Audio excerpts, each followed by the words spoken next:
शेख जी, आपको क्या लगता है कि आप लोग क्या कर रहे हैं आजकल, जो कैश पड़ा हुआ उसको किस तरीके से यूज कर रहे हैं? जी, क्लियरली सिलेक्टिव बाइंग तो शुरू कर दी है और वो बिल्कुल रिकमेंडेड है बिकॉज़ अगर हम पीक से देखेंगे तो बहुत सारे स्टॉक्स जो है वो हम्म, 30 से 40 से 50% तक जा चुके हैं। इंडेक्स लेवल पे हम हम्म, अगर बात कर रहे हैं तो वहाँ इतना बड़ा नंबर कंपैरेटिवली नहीं दिखता है। For example let's say all time high से स्मॉल कैप इंडेक्स 18% डाउन है। बट उसी हम्म, स्मॉल कैप इंडेक्स के अंदर में जब हम स्टॉक स्पेसिफिक देखेंगे तो वहाँ नज़ारा हम्म, कुछ अलग दिख रहा है और वो शायद 30 से 40% डाउन है।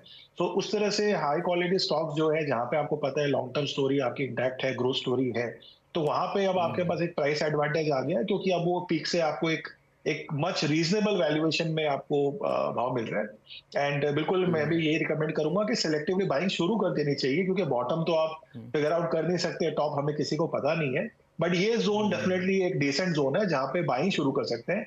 और ये भी बिल्कुल सही बात है कि हर चीज पर रिएक्ट करके आप कहीं नहीं जाएंगे। सो अगर आपकी hmm, focus equity as asset class है और आप एलोकेशन हम्म, यहाँ करने ही वाले हैं तो यस हम्म। बने रहें और जहां पे एवरेज करना है या फ्रेश बाइंग करनी है उस तरह का एक बास्केट आप बना के बिल्कुल आगे बढ़ सकते हैं। सेक्टर स्पेसिफिक तो हम लोग चर्चा इस शो में नहीं करते हैं, लेकिन सेक्टर स्पेसिफिक कुछ अगर आप सजेशन दे सकें कि आप लोगों का पसंदीदा कहाँ पे सेगमेंट है जहाँ बाइंग शुरू कर रहे हैं?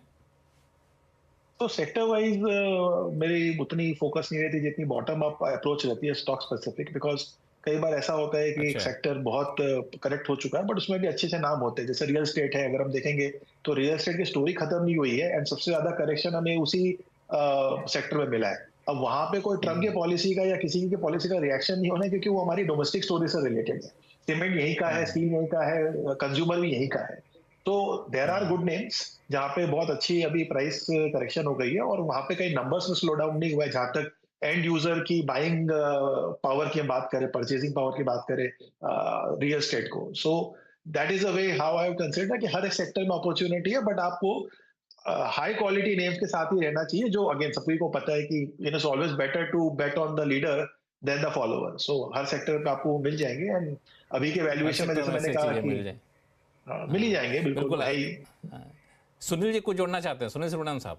नहीं, मैं ये कह रहा था कि अगर सितंबर, अभी 6 महीने के आंकड़े मैंने देखे तो अगस्त से फरवरी बनता है ना, तो एफआई की सेलिंग सितंबर से शुरू हुई और उस पीरियड में देखे तो लार्ज कैप का गिरावट 5% है, मिड कैप का 12 और स्मॉल कैप 250 इंडेक्स का 15%।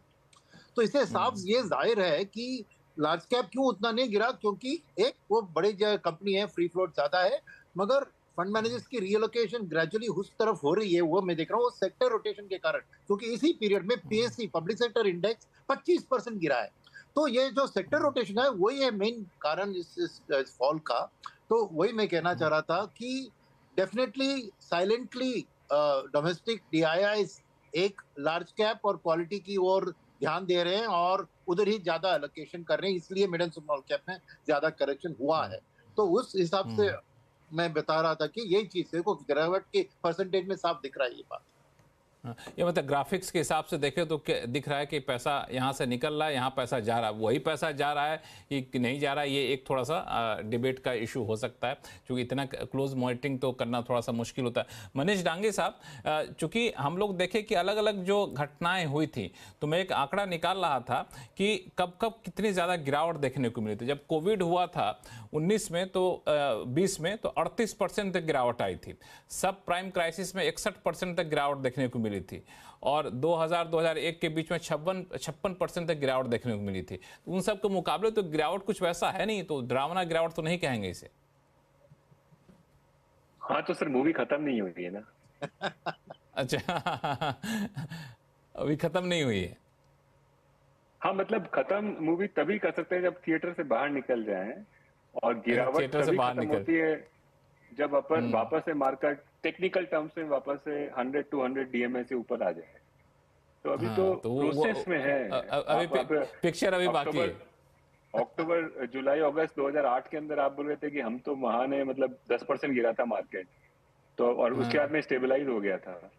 फिर दो हाँ। महीने में 20% और घुमा, तो फिर बोला ये तो हो गया है। फिर उसके बाद हम्म, में दिसंबर जनवरी फरवरी मार्च 2009 आते आते 60% गिर गया मार्केट। हम्म, ये बेसिकली क्या होता है कि फंडामेंटल्स इतने टर्बुलेंट नहीं होते हैं। फंडामेंटल्स तो देश 5.5-6 पे ग्रो कर रहा था, शायद उतना ही ग्रो करता रहेगा, थोड़ा मोटा ऊपर नीचे ठंडा गर्म होता रहेगा। नहीं लेकिन तो आप जो लोग कर क्या रहे हैं आजकल? आज आप लोग पैसों से डाल रहे हैं कि नहीं डाल रहे हैं, कि अभी पिक्चर खत्म होने का इंतजार कर रहे हैं? देख, हमारा ओवरवेट सिर्फ आईटी है, उसका रीजन सिर्फ और सिर्फ ये है कि मैं पर्सनली और मेरी टीम हम एक्सेसिवली ऑप्टिमिस्टिक है जो करंट एआई वेव और रोबोटिक वेव है। और अच्छा, हम ऑप्टिमिस्टिक हैं मेरे ख्याल आईटी से सेक्टर पूरा को लेकर के? एआई और रोबोटिक वेव जो है, जो चाइना और यूएस अच्छा। ऑफ कोर्स उसके फ्रंट हाँ। रनर्स हैं, लेकिन बिकॉज ये एजेंटिक एरा जो हमारे ऊपर डॉन हो रहा है अगले 10 साल में, थोड़ा कुछ बात आराम से करेंगे, लेकिन इंडिया आईटी सिस्टम एक ऐसा है जो मोस्ट प्रॉब्ली इससे प्रॉफिट करेगा, एटलीस्ट कंपनीज बेनिफिट करेंगी। I am less confident of manufacturing anything that we compete with China, पर मेरे ख्याल से India IT will do very very well in next 8-10 years. Of course साथ में ट्रम्प टैरिफ वॉर, डॉलर का appreciate होना, ये सब एक्चुअली मैक्रो बेनिफिट देता है आईटी को। तो ये सब के चक्कर में मेरे ख्याल से वो पार्ट जो है मार्केट का, वो मेरे ख्याल से अगले 5-10 साल का अगर व्यू है अपना, इस बारे में कई बार बात हुआ है शो पे पिछले 3-6 महीनों में, मेरे ख्याल से आईटी बहुत अच्छा करेगा। बाकी सब पे इफी है, बहुत सारी चीजों में फ्लश आउट हो गया है स्पेस, बट क्या होता है कि जब आप मार्केट को आप कंसेशन देते हैं महंगा होने की, तो मार्केट को आपको कंसेशन सस्ता होने की भी देनी पड़ेगी।